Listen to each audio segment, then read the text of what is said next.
Good morning, class 12. Here we are with your revision in literature. We are starting with Vista's second chapter, The Tiger King, because first chapter have been deleted from your course this year. So we'll be starting with the second chapter, The Tiger King. I'll be reading the chapter and explaining it to you. Before we discuss this chapter tells you about various things, the life of Indian Maharajas in the time of British period when they were ruling India, what kind of life these Maharajas used to live, their attitude towards their persons who used to attend them, how their attitude is towards the people of their kingdom, and even we find that how they behave with the animals in their kingdom, and their attitude is presented here. We come with an ironical ending. Dramatic ending is there in the end of the story. That will come later on in the end of the story, but we'll start with the story of this king, how he behaves and how the story goes on. Let's start with the story. The Maharaja of Pratibandhanpuram is the hero of this story. He may be identified as His Highness Jamidar General Khalidar Major Sata Vigraha Samrihi Maharaja Dhiraj Visva Bhuvana Samrat Sir Jilani Jung Bahadur MAD ACTC or CRCK, but this name is often shortened to the Tiger King. A lot of names have been described here where we know that the kings were called with so many adjectives. Their names were called with very glorified adjectives so that to give them respect.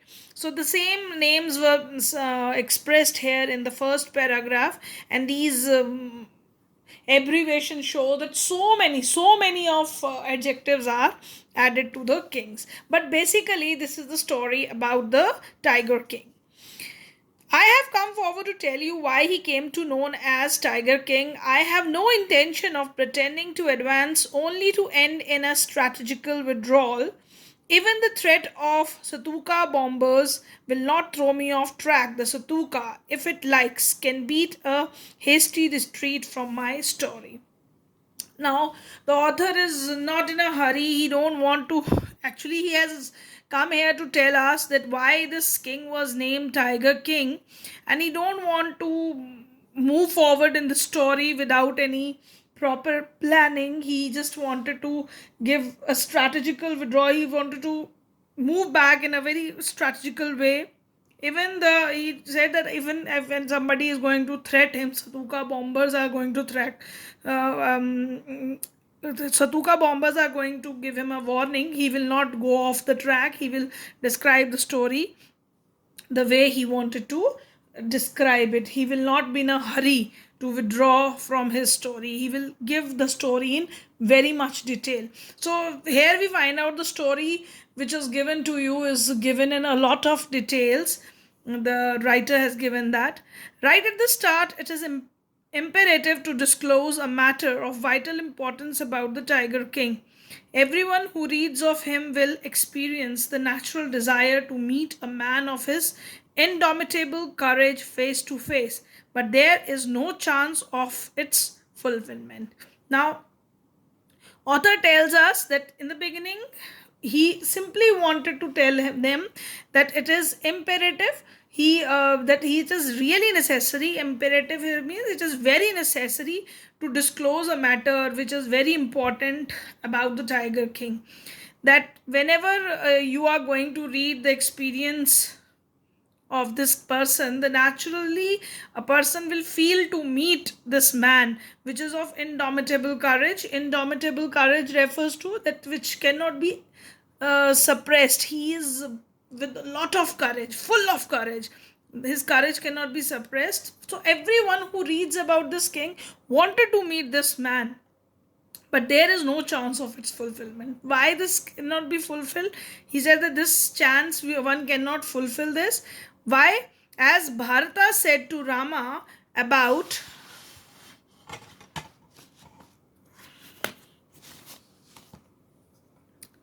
Dashratha, the Tiger King, has reached that final abode of all living creatures. In other words, the Tiger King is dead. Now, as Bharata said to Rama, just they are referring to the story of Ramayana, where Bharata had said to Rama, the Tiger King has reached that final abode of all living creatures. That means, what is the final destination of every creature? That is death. In other words, the Tiger King is death. So one cannot fulfill this desire to meet this very courageous man because this man is now dead. The manner of his death is a matter of extraordinary interest. It can revealed only at the end of the tale.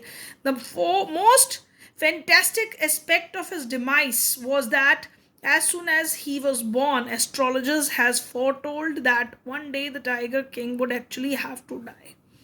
Now, when they are discussing his death, it is obviously very interesting. His death is very extraordinary interesting. Why?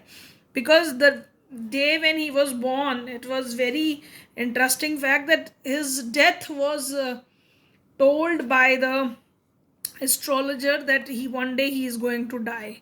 The child will grow up to become the warrior of the warriors. This was the announcement made by the astrologers, that the child will grow up to become the warriors of warriors, heroes of heroes, champions of champions. But they bit their lips and swallowed hard. When compelled to continue, the astrologers came out with it. This is the secret which should not be revealed at all, and yet we are forced to speak out. The child born under this star will one day have to meet its death. Now, this astrologer, what he announced? That this man, this child which is born, is definitely is going to be the finest warrior hero, and he would be the champion. But when he was forced to tell that, astrologer was forced to tell that what is the his destiny, he said that he is going to die one day. So again, this makes us feel very, every man born on this earth is going to die one day. There is nothing very strange in this kind of announcement. One who is born one day he is going to die. So we find here that astrologer is very different in making this statement. At that very moment, a great miracle took place. An astonishing face emerged from the lip of the 10 days old Jilani Jang Bahadur, O wise prophets. Now, at this moment, when this astrologers made this announcement about his death, a miracle took place. What was a miracle? Because the child who was just born, he was just 10 days old, he started talking, and what he said, O wise prophets, everyone stood transfixed in stupefaction. They looked wildly at each other and blinked. Because 10 days child cannot speak. So everyone was transfixed, everyone was surprised, stunned. And stupefaction again means they were in a kind of shock. And they were looking at each other, blinking their eyes, that how could a child of 10 days speak? And what he spoke? O wise prophets, it was I who spoke. It is I am who speaking.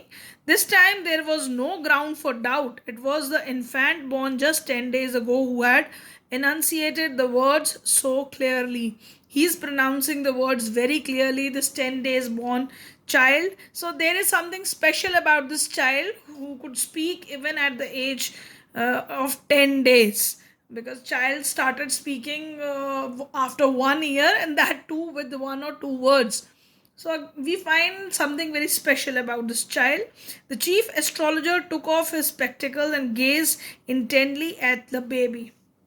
So the main and astrologer who was announcing about his future, he very carefully looking at the baby. All those who are born will one day have to die. We don't need your predictions to know that. There would be some sense in it if you could tell us the manner of that death. The royal infant uttered these words in his little squeaky voice.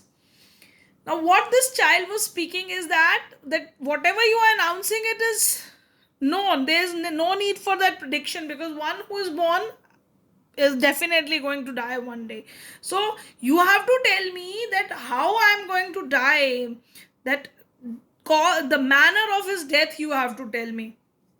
The chief astrologer placed his finger on his nose in the wonder. A baby barely 10 days old opened his lips in speech. Not only that, it was raises intelligent questions, incredible, rather like the bulletins issued by the War Office than facts. Now, here, astrologers were surprised to see a small child speaking.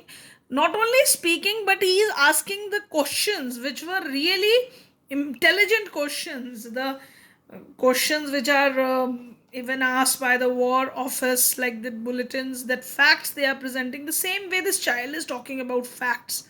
Intelligent questions he was asking. The chief astrologer took his finger off his nose and fixed his eyes upon the little prince. The prince was born in an hour of the bull. The bull and the tiger are enemies. Therefore, death comes from the tiger, he explained. Now, what he said that this astrologer, when he fixed his eyes on the child and he wanted to announce about his death, he said that this child, this prince, is born in the hour of the bull. The bull here signifies is this sign of Taurus, the second sign of zodiac, represents the bull. So the bull here represents the sign in which he was born, and he says the bull and the tiger are enemies. So, and tiger here refers to the Leo sign. So therefore, death comes from the tiger, he explained. So therefore, his death is definitely going to be from the tiger. Again, we find something very superstitious about this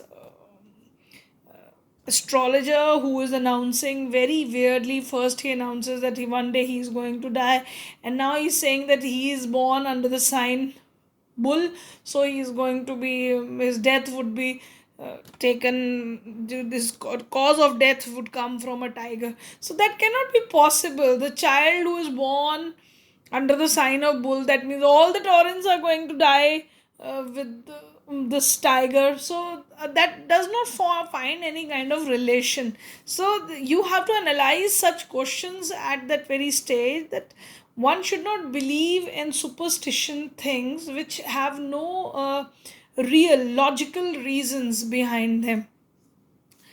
Some astrological facts might be true because they are based on calculations, but here we find this astrologer not giving a very logical answers which can satisfy the queries. So that is even the question by the 10 days old boy, this child prince who was born.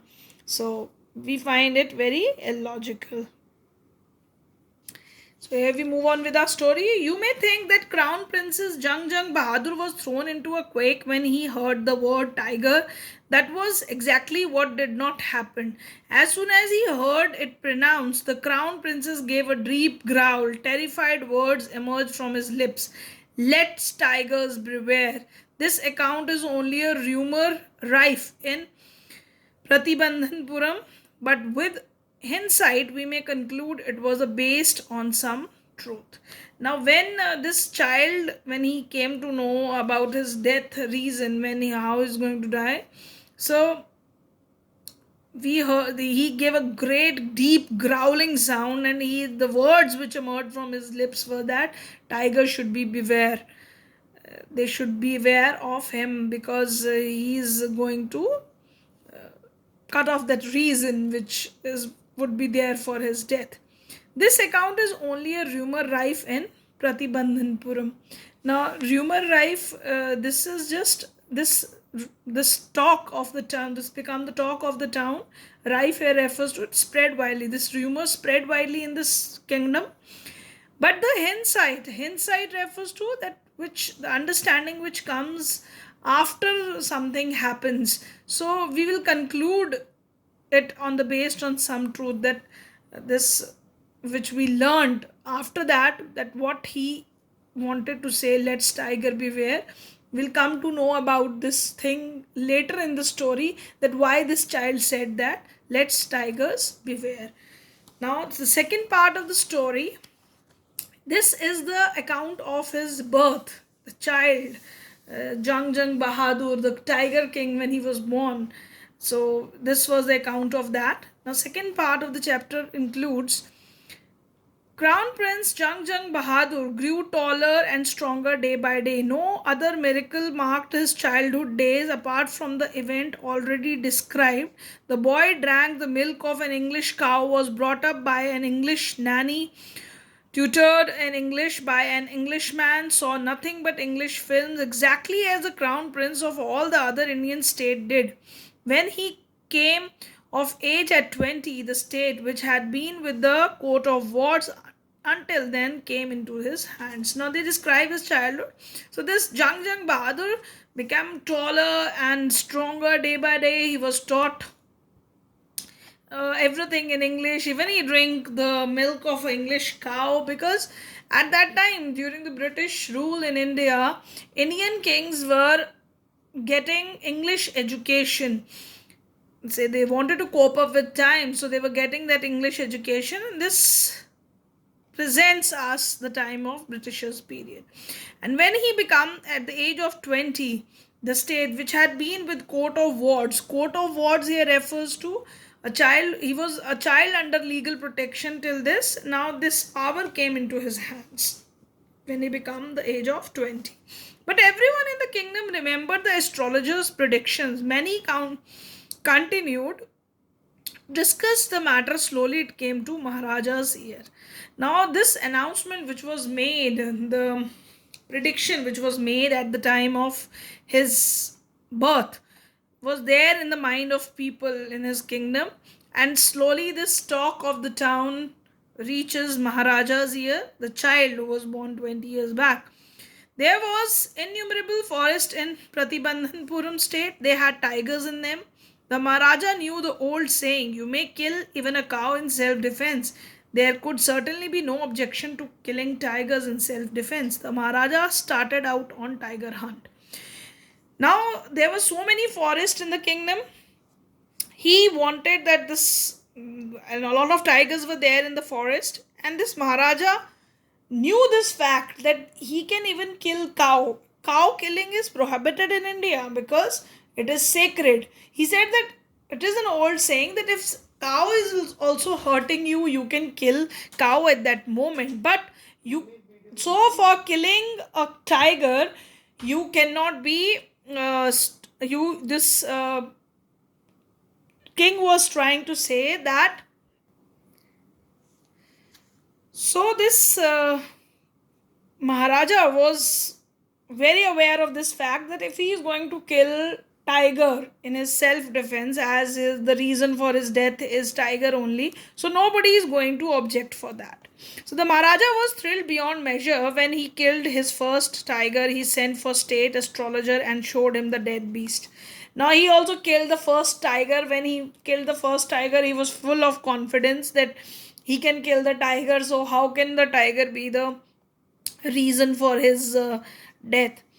What do you say now? He demanded. Your Majesty may kill 99 tigers in exactly the same manner. But the astrologer drawled, but what? Speak without fear. Now when he showed, he flaunt that tiger in front of that astrologer that I have killed this tiger. Now I have even succeeded death. So he said that you may kill 99 tigers, but drawled here refers to in a very slow voice. He said that, but the king asked him that speak clearly what you wanted to speak without any fear. Speak what you wanted to speak. He said, but you must be very careful with the 100th tiger. So it is predicted that you can kill 99 tigers, but with 100th tiger you have that fear and you have to be very careful regarding that. What if the 100 tiger were also killed? Now the king asked him that if even the 100 tiger would be killed. Then I will tear up all my books on astrology, set fire on them, and I shall cut off my tuft, crop my hair short, and become an insurance agent. The astrologer finished on an incoherent note. Now this king said to him that if I am going to kill the 100 tiger also, what will happen? So this astrologer, who was very confident in his prediction, he said that then what will happen? Then I am going to tear up my books on astrology, set them fire and on them, and he's even going to cut off my tough hair refers to bunch of hair which generally the Brahmins who used to predict the things, they have that tuft of hair. And he said that I'll crop my hair short, that means he's going to have a haircut, and then he became an insurance agent. The line was, the astrologer finished on an incoherent note. Insurance agent, it is not clarified that how is incoherent refers to, which is not clear. He end up in a very unclear note. So actually he wanted to say that he is very strong in his prediction, and then if that happens, that 100th tiger, he also killed the 100th tiger, then he is going to do all these things. He was very confident in his predictions. Now this is the second part where the king became confident by killing first tiger. And now what happened after that? From that day onwards, it was celebration time for all the tigers inhabiting Pratibandhanpuram. Why it was a celebration time? The state banned tiger hunting by everyone except the Maharaja. So nobody could kill tigers in the state, only Maharaja could kill that. A proclamation was issued to the effect that if anyone dared to fling so much as a stone at a tiger, all his wealth and property would be confiscated. Now an announcement, proclamation here means announcement, was made by the king, and this was the proclamation that even if anybody is going to throw stone at the tiger, his property and wealth would be confiscated. That means its property would be seized. The Maharaja vowed he would attend to all other matter.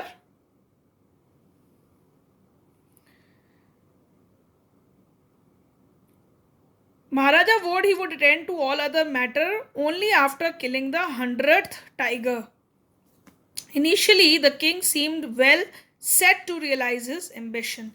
Now, he wanted to kill all the 100 tigers, and he was realizing this as his ambition.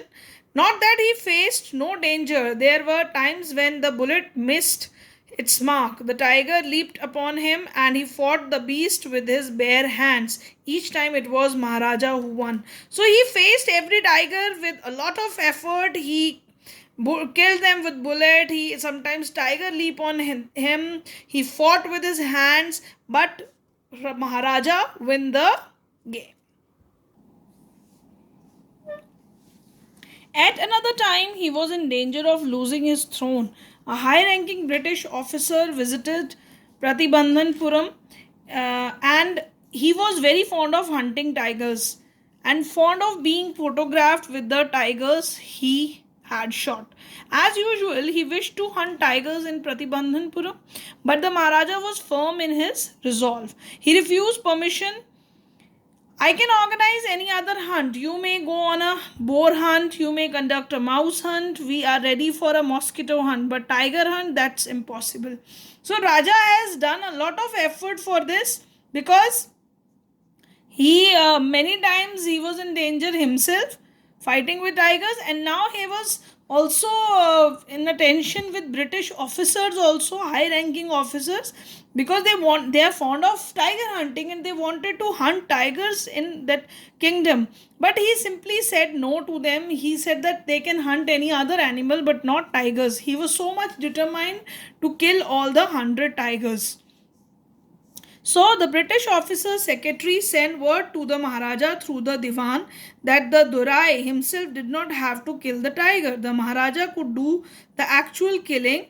What was important to the Durai was a photograph of himself holding the gun and standing over the tiger carcass. So British officer also even wanted to compromise with the Maharaja, sending this message that he don't want to kill the tiger actually, but he simply wanted to stand by the dead body Caracas refers to a dead body, and Durai refers to British official.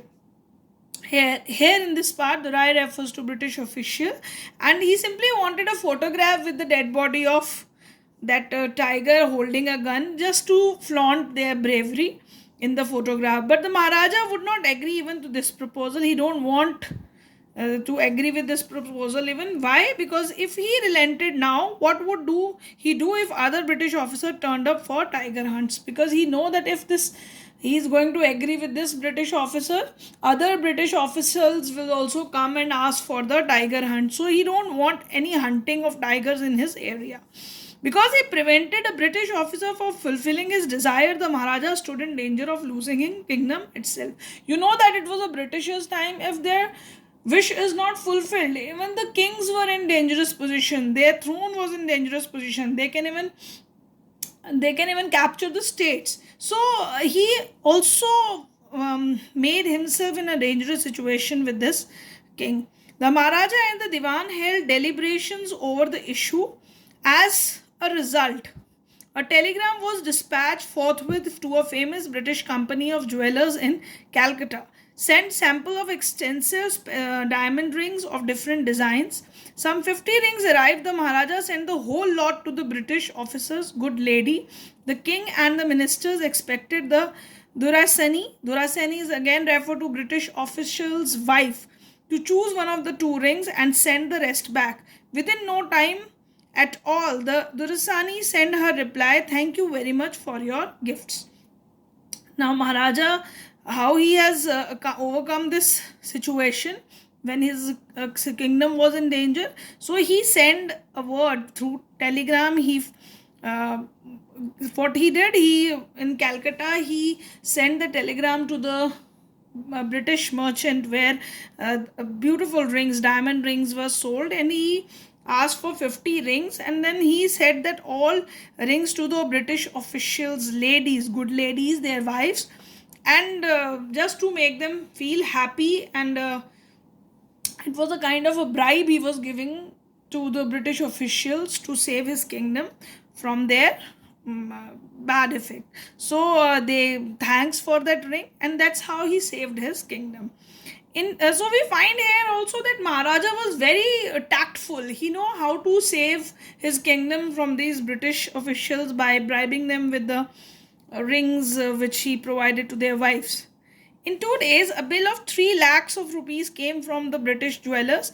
The Maharaja was happy though he had lost 3 lakhs of rupees, he had managed to retain his kingdom. So for that rings, he paid 3 lakhs rupees. Almost 50 rings he asked for, but he was happy that maybe he has to spend 3 lakhs rupees there, but he was able to save his kingdom. So we come to know that he was not ready to compromise on any basis that anybody should kill tigers in his kingdom. He was so much determined to kill all the 100 tigers at least to safeguard his life. So we are going to end up to the third part today. We'll be continuing in the next lecture of revision for fourth and fifth part, and we'll come to know about this ending. Thank you, class. I'll be uploading the word meanings in your homework. Please write down all the word meanings in your notebook. Thank you, class. Thank you very much.